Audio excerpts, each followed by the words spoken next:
Gunehên min pişta xwe spar dibûn gulînên vala û bêperde. Bêhna binefşên di tûrikê zarokan de ji balîfên li ber serê me nedihatin êdî.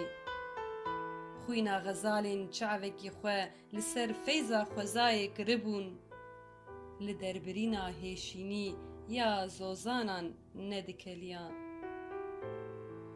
Qaqlîbazên perîkên xwe dirûçikandin, Sirûda raza berbangê ya demsala payîzê dikir qurbanê hebek hinara bihiştê.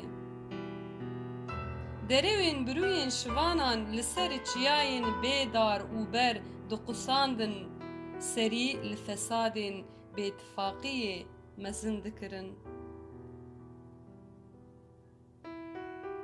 Qereçiyên tiliyê wan dihatin gezkirin û bi zimanan dihatin daliqandin, rûyê xwe ji tavê diguhertin û di tora xezebek reş de hesreta avek sar dikişandin.